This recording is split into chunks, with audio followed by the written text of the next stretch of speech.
Everything's reset. Okay, I'm Jason. All right. 5, 4, 3, 2.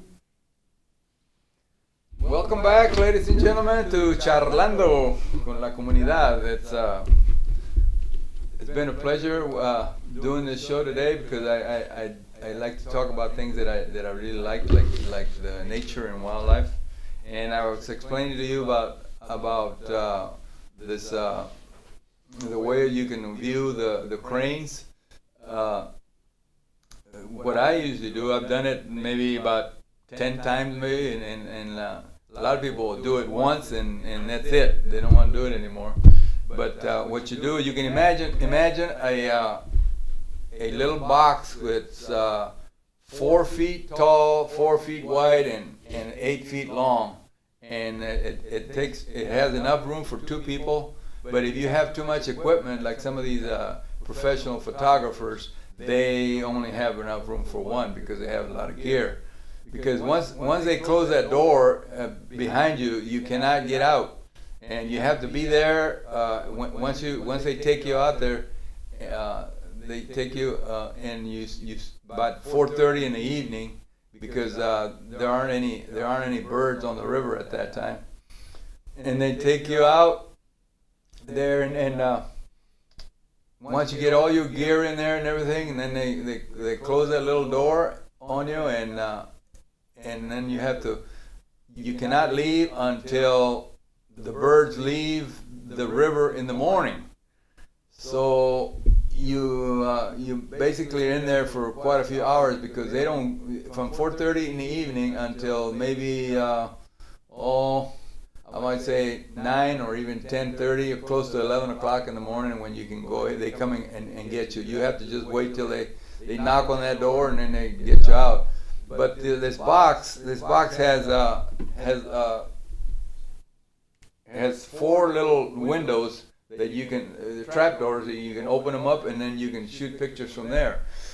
So, but you always want to make sure you take warm clothing and like a bedroll or a sleeping bag or whatever. And then if anything happens that you have to go to the bathroom or whatever, they give you a plastic bucket, and then they give you a can for anything else you want to do. But that's about all you can do. And then you cannot use a flashlight. They give you an ultraviolet light, so you can, in case you have to work on your camera or whatever you want to do and get around. Once it gets dark at night, there's not much you can do. But I tell you one thing, it is nice because in the evening, right, a little bit while the birds are coming in, or even before they start coming in, and the sun is shining on that water, you can get some fantastic sunset pictures.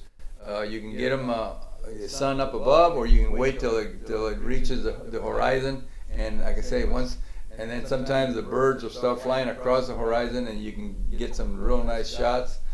And then once that happens and the birds start coming in, then you just hear them all night long until in the morning when the sun comes up. Not the sun, but I mean when it gets daylight, and then the sun starts hitting the top of their heads. Then you can go ahead and just open that trap door. You don't want to stick your camera out of the window. You just gotta leave it there, and then you can go ahead and start shooting at will. And you can see them doing a lot of different things. Once in a while, you might see something strange, like maybe a whooping crane amongst them, and then some of them start leaving right away, and some don't. They stay there for a long time. And you can just shoot at will, and they dance around like I was saying, and they play around a little bit, and then some of them fly overhead. You can see it, you can get pictures of them flying right over your little box there where you're staying.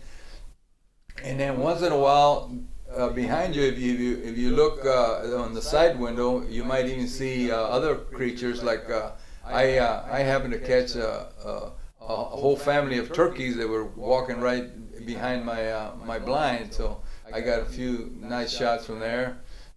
And then also it's nice because you can collect you can collect feathers. I like to collect feathers. I have feathers from red-tailed hawks, and then from the tail, which is reddish, and then from the other parts of the body. And then we have,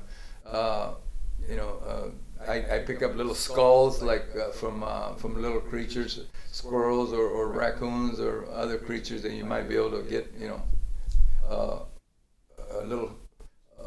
Sometimes you can pick up antlers that have been dropped off by the deer.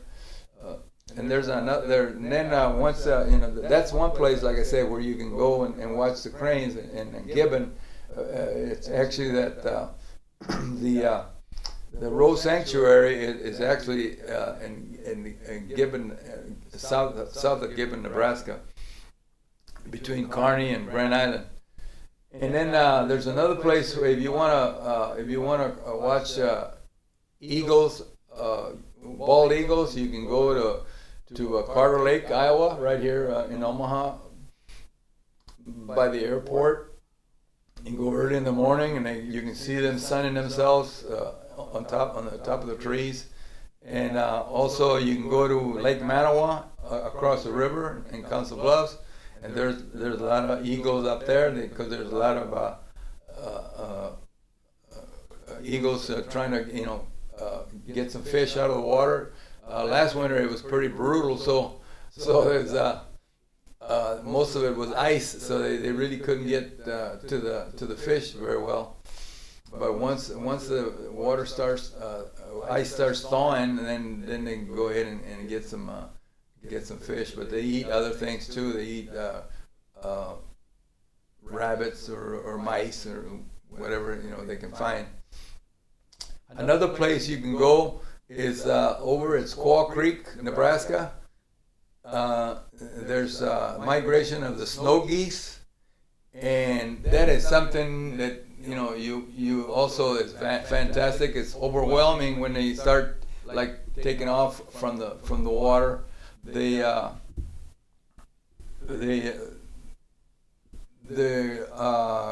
like in the, I think last time I went, it was 2 years ago, they claimed there were 1 million of those geese. And when you see, I know that you can't focus them in all on your camera because you can't really get 1 million geese in your lens. So you have to pan them, or you can shoot video. And the video is nice because you can hear all the sounds that they make. And once in a while, like I did that one time that I went, all amongst those flying geese, and that's why a lot of times they even take off from the water, is I saw a bald eagle right amongst all the geese. So it's very interesting, and you stop your video and you can see the image of the eagles, or sometimes the coyotes.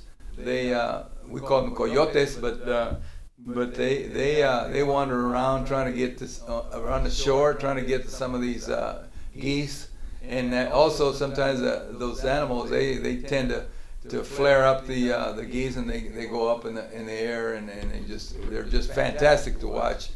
And Squaw Creek is better than DeSoto Bend, because at DeSoto Bend you used to have to stand behind a big blind, and over here at Squaw Creek you can stand right by the shore and put your tripod out there and shoot your whatever you want. You can shoot video, or you can shoot still pictures. You can zoom in on them.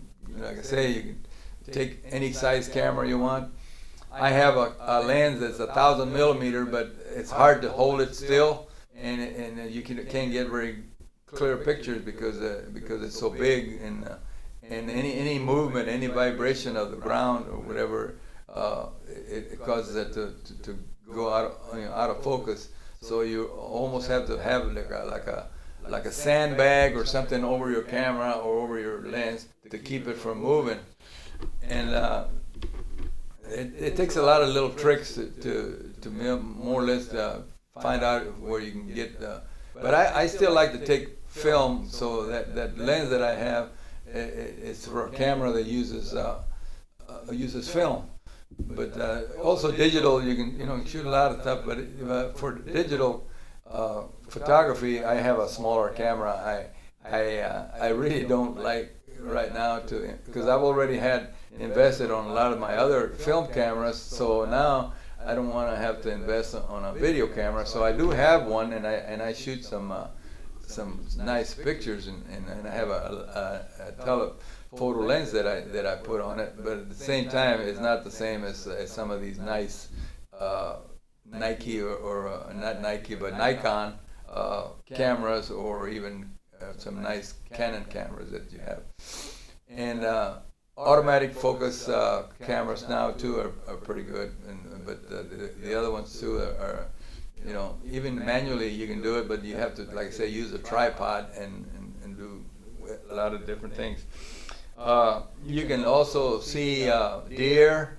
You see, like I was mentioning, coyotes, coyotes, and foxes up in there, and you can see wild turkeys. Wild turkeys are very funny looking. They're not like a turkey you see, you know.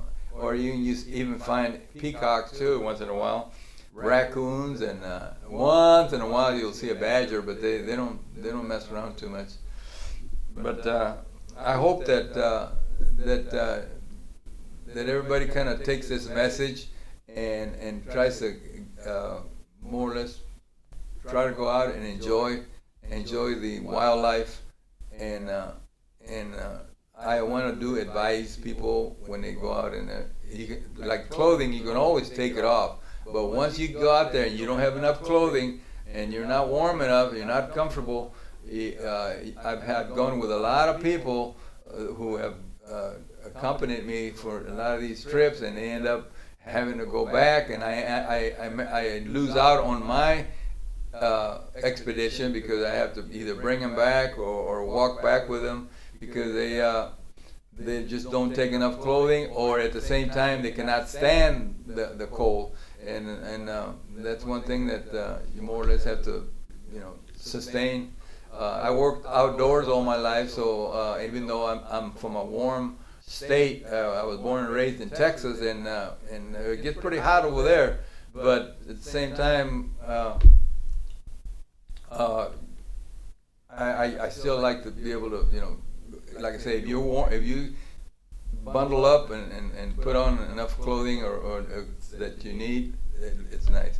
But I hope maybe next week we can have another show that we can get a nice topic to talk about. And again, I want to thank Bill and Cheryl for their cooperation with this show, and maybe we can find other things to talk about. But you also want to keep an eye on. I know it'll probably be next week by the time the College World Series is over, and we are all rooting for our own teams. And good luck, and I hope to see you next week. Thank you very much.